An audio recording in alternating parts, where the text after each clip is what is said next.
We were hunters and foragers. The frontier was everywhere. We were bounded only by the earth and the ocean and the sky. The open road still softly calls. Our little terraqueous globe is the madhouse of those 100,000 millions of worlds.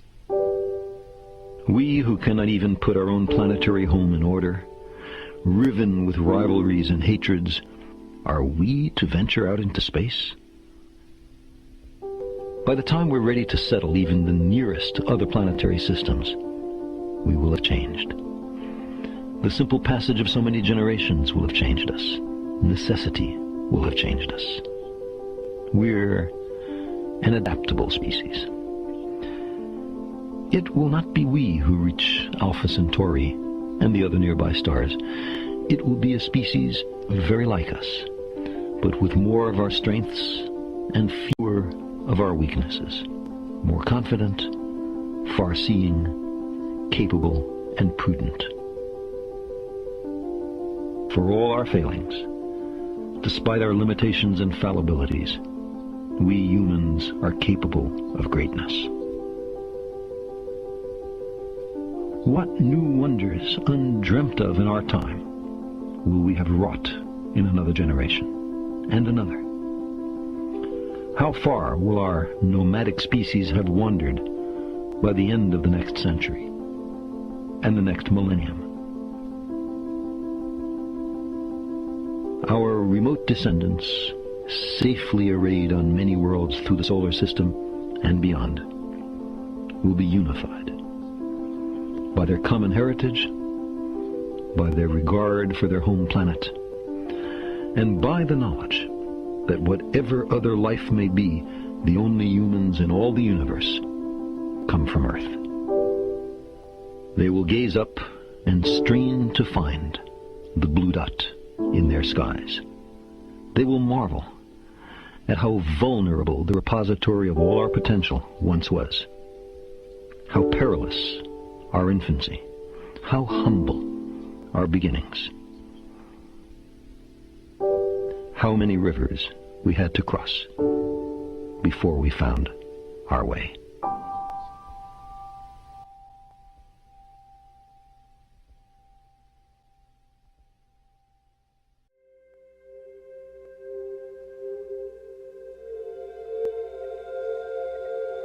As children, we fear the dark.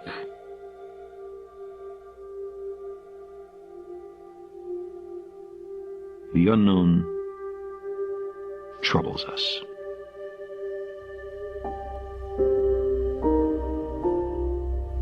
Anything might be out there. Ironically, it's our fate to live in the dark. Head out from the earth in any direction you choose. And after an initial flash of blue, you are surrounded by blackness, punctuated only here and there by the faint and distant stars.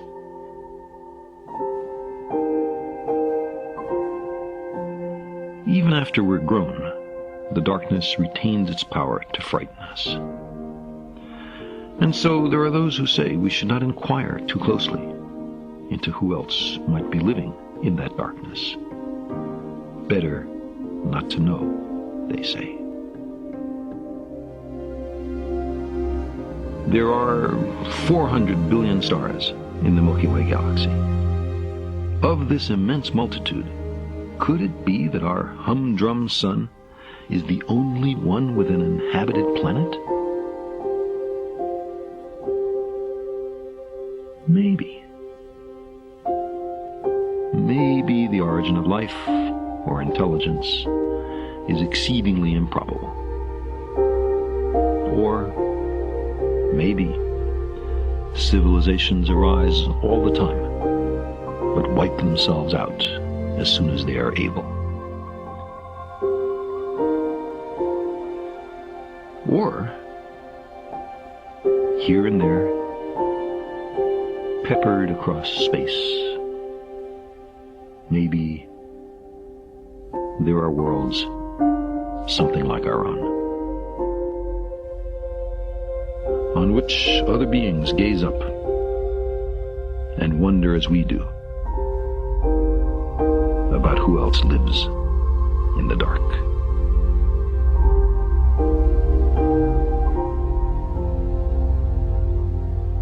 Life is a comparative rarity. You can survey dozens of worlds and find that in only one of them does life arise and evolve and persist. If we humans ever go to those worlds, then it will be because a nation or a consortium of them believes it to be to its advantage, or to the advantage of the human species. In our time, we've crossed the solar system and sent 4 ships to the stars. But we continue to search for inhabitants. Life looks for life.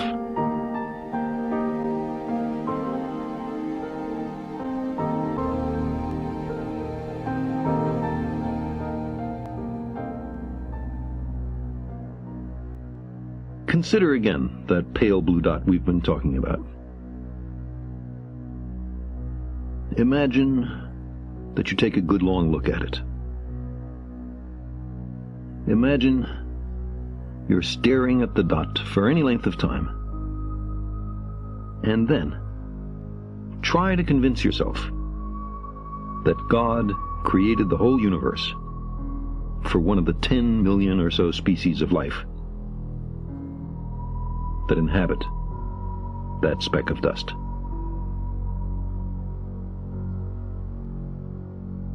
Now take it a step further. Imagine that everything was made just for a single shade of that species, or gender, or ethnic or religious subdivision. We can recognize here a shortcoming, in some circumstances serious, in our ability to understand the world. Characteristically, we seem compelled to project our own nature onto nature. Man, in his arrogance, thinks himself a great work, worthy of the interposition of a deity. Darwin wrote telegraphically in his notebook, more humble, and I think truer, to consider him created from animals. Close quote. We're Johnny-come-latelys. We live in the cosmic boondocks. We emerged from microbes and muck. Apes are our cousins. Our thoughts and feelings are not fully under our own control. And on top of all this, we're making a mess of our planet and becoming a danger to ourselves. The trapdoor beneath our feet swings open. We find ourselves in bottomless free fall. If it takes a little myth and ritual to get us through a night that seems endless, who among us cannot sympathize and understand? We long to be here for a purpose, even though, despite much self-deception, none is evident. The significance of our lives and our fragile planet is then determined only by our own wisdom and courage. We are the custodians of life's meaning. We long for a parent to care for us, to forgive us our errors, to save us from our childish mistakes. But knowledge is preferable to ignorance. Better by far to embrace the hard truth than a reassuring fable. Modern science has been a voyage into the unknown, with a lesson in humility waiting at every stop. Our common sense intuitions can be mistaken. Our preferences don't count. We do not live in a privileged reference frame. If we crave some cosmic purpose, then let us find ourselves a worthy goal.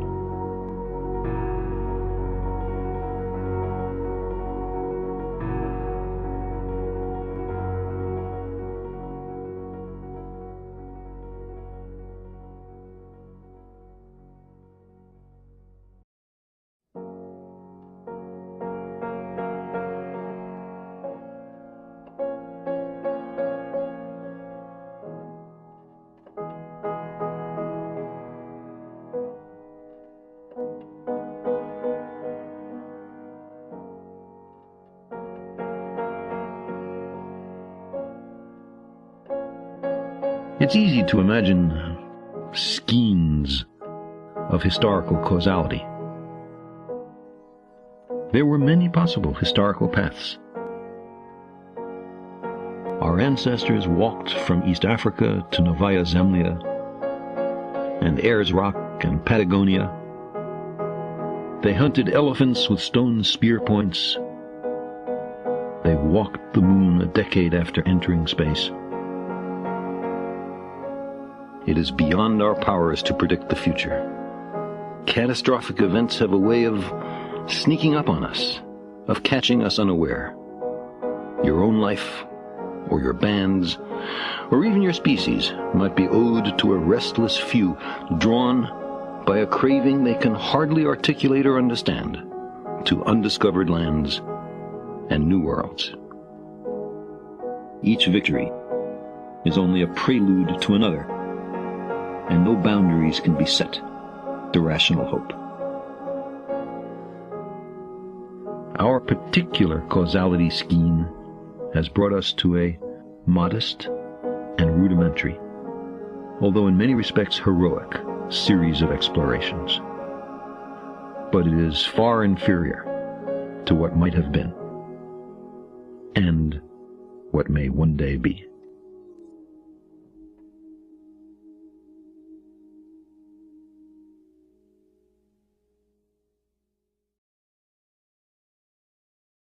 Could the Milky Way be rippling with life and intelligence, worlds calling out to worlds, while we on Earth are alive at the critical moment when we first decide to listen? Our species has discovered a way to communicate through the dark, to transcend immense distances. No means of communication is faster or cheaper or reaches out farther. It's called radio. We are now on an unprecedented scale, listening for radio signals from possible other civilizations in the depths of space. This quest is called the Search for Extraterrestrial Intelligence, SETI, pronounced SETI. Let me describe how far we've come. The first SETI program was carried out by Frank Drake. His great achievement was to show that modern technology is fully able to listen for signals from hypothetical civilizations on the planets of other stars. Meanwhile, the technology for detection has been getting cheaper, the sensitivity keeps improving, the scientific respectability of SETI has continued to grow, but our fear of the dark rebels. The idea of alien beings troubles us. We conjure up objections. It's too expensive, some of us say. But in its fullest modern technological expression, it costs less than one attack helicopter a year. We'll never understand what they're saying, some of us say. But because the message is transmitted by radio, we and they must have radio physics, radio astronomy, and radio technology in common. The laws of nature are the same everywhere, so science itself provides a means and language of communication even between very different kinds of beings, provided they both have science. All through human history, some of us say, advanced civilizations have ruined civilizations just slightly more backward. Certainly. But malevolent aliens, should they exist, will not discover our existence from the fact that we listen. The search programs only receive, they do not send. After billions of years of biological evolution, on their planet and ours, an alien civilization cannot be in technological lockstep with us. There have been humans for more than 20,000 centuries, but we've had radio only for about 1 century. If alien civilizations are behind us, they're likely to be too far behind to have radio. And if they're ahead of us, they're likely to be far ahead of us.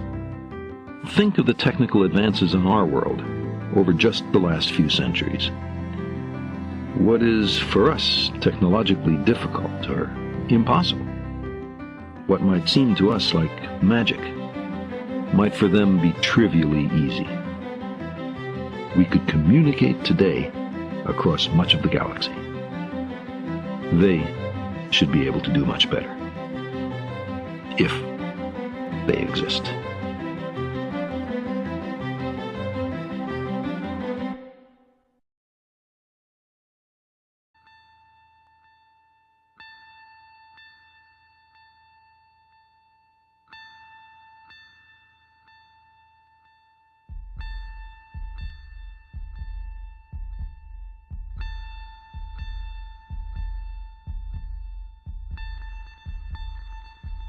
We had an expansive run in the 60s and the 70s. You might have thought, as I did then, that our species would be on Mars before the century was over. But instead, we've pulled inward. Robots aside, we've backed off from the planets and the stars. I keep asking myself, is it a failure of nerve or a sign of maturity? Maybe it's the most we could reasonably have expected. In a way, it's amazing that it was possible at all. We sent 12 humans on week-long excursions to the moon, missions that returned a wealth of data, but nothing of short-term, everyday, bread-on-the-table, practical value, or at least not much. They lifted the human spirit, though. They enlightened us about our place in the universe. A highly visible program affecting our view of ourselves might clarify the fragility of our planetary environment and the common peril and responsibility of all the nations and peoples of Earth. There's something more. Spaceflight speaks to something deep inside us. Many of us, if not all. A scientific colleague tells me about a recent trip to the New Guinea highlands, where she visited a Stone Age culture hardly contacted by Western civilization. They were ignorant of wristwatches, soft drinks, frozen food. But they knew about Apollo 11. They knew that humans had walked on the moon. They knew the names of Armstrong and Aldrin and the Collins. They wanted to know who was visiting the moon these days. Projects that are future-oriented, that, despite their political difficulties, can be completed only in some distant decade, are continuing reminders that there will be a future. Winning a foothold on other worlds whispers in our ears that we're more than Picts, or Serbs, or Tongans. We're humans. In the meantime, people everywhere hunger to understand. The idea that we've now understood something never grasped by anybody who ever lived before.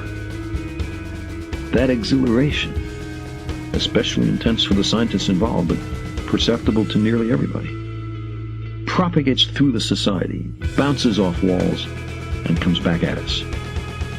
It encourages us to address problems in other fields that have also never been solved.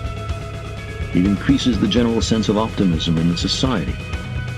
It gives currency to critical thinking of the sort urgently needed if we're going to solve hitherto intractable social issues. It helps stimulate a new generation of scientists.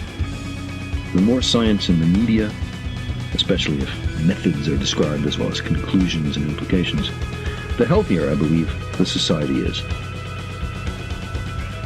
There's plenty of housework to be done down here on Earth, and our commitment to it must be steadfast. But we're the kind of species that needs a frontier for fundamental biological reasons. Every time humanity stretches itself, it receives a jolt of productive vitality that can carry it for centuries. Yuri Romanenko, on returning to Earth after what was then the longest spaceflight in history, said, quote, "The cosmos is a magnet. Once you've been there, all you can think of is how to get back.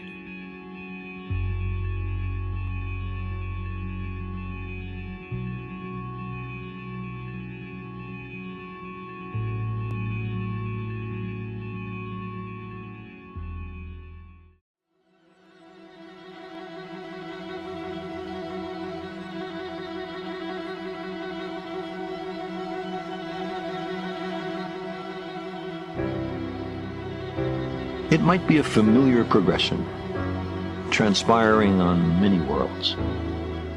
A planet newly formed placidly revolves around its star. Life slowly forms. A kaleidoscopic procession of creatures evolves. Intelligence emerges, which, at least up to a point, confers enormous survival value. And then, technology is invented. In a flash, they create world-altering contrivances.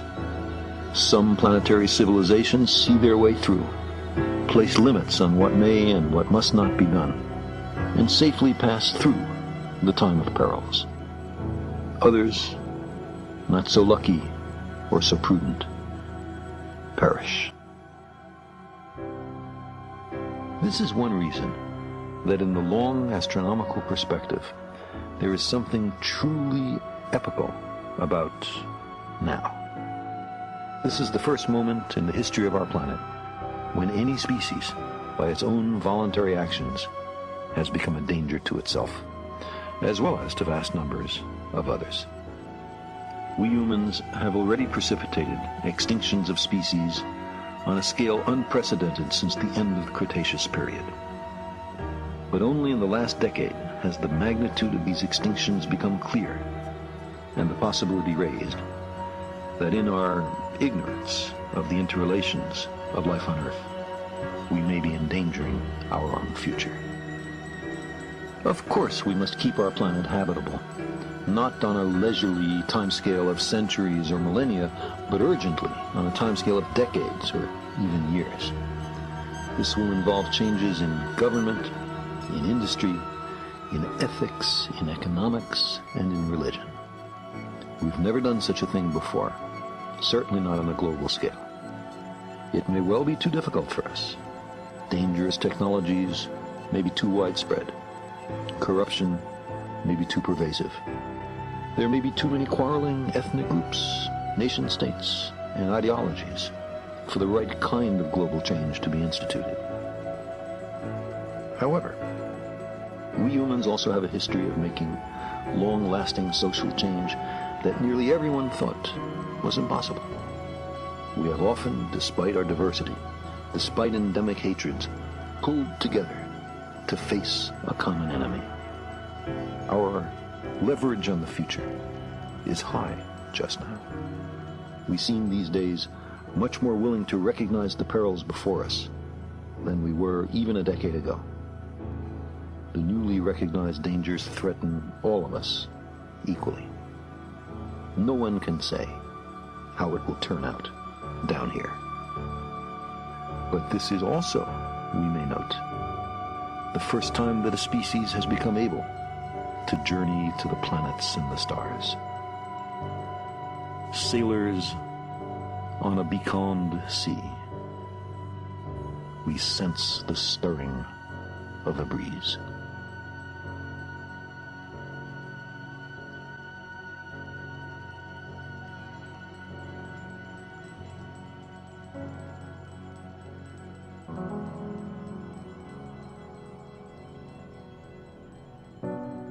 It's a sultry night in July.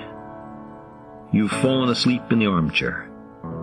Abruptly, you startle awake, disoriented. The television set is on, but not the sound. You strain to understand what you're seeing. Two ghostly white figures in coveralls and helmets are softly dancing. They make strange little skipping motions, which propel them upward amid barely perceptible clouds of dust. But something's wrong. They take too long to come down. encumbered as they are, they seem to be flying. A little. You rub your eyes, but the dreamlike tableau persists. Of all the events surrounding Apollo 11's landing on the moon on July 20th, 1969, my most vivid recollection is its unreal quality.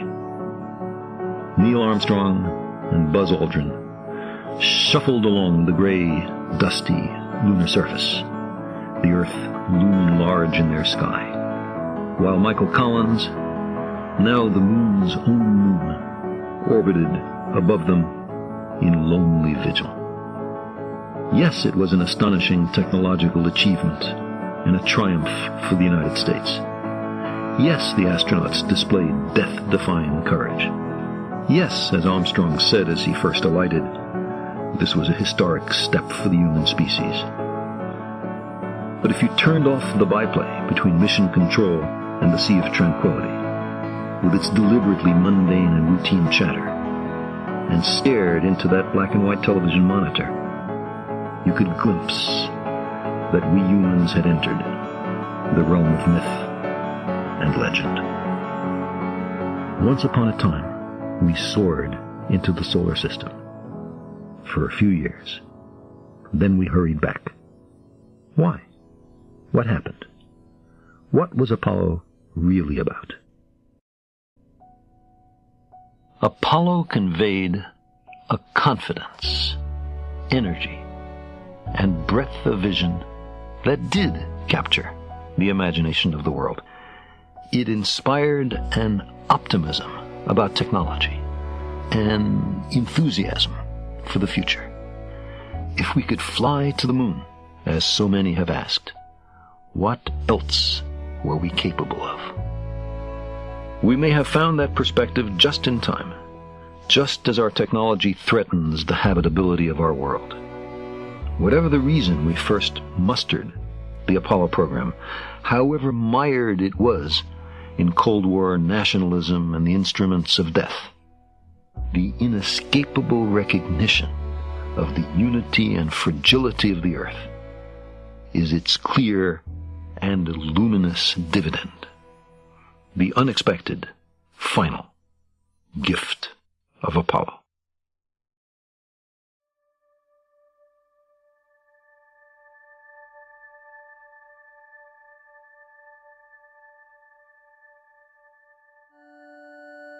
There are places in and around our great cities where the natural world has all but disappeared.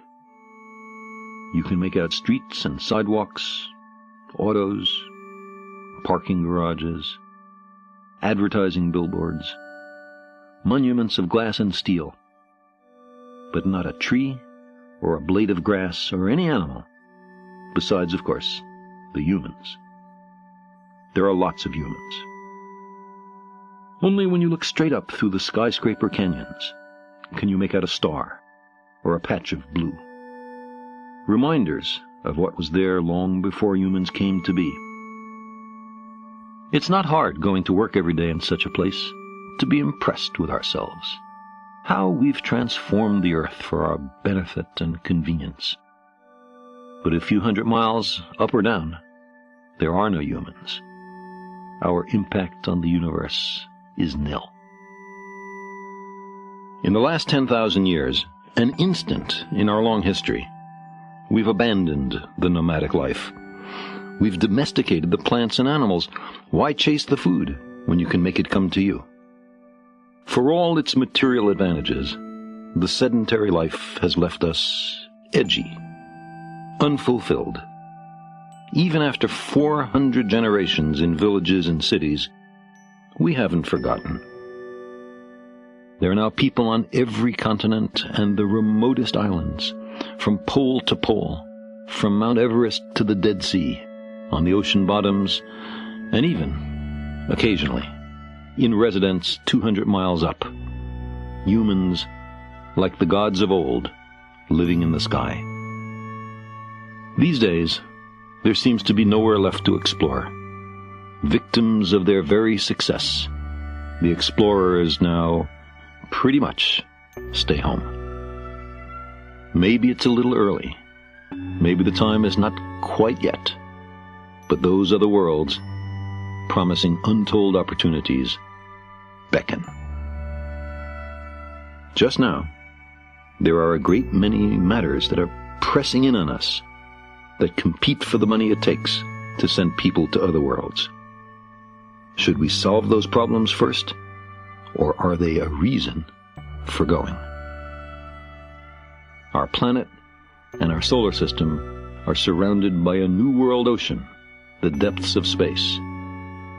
It is no more impassable than the last.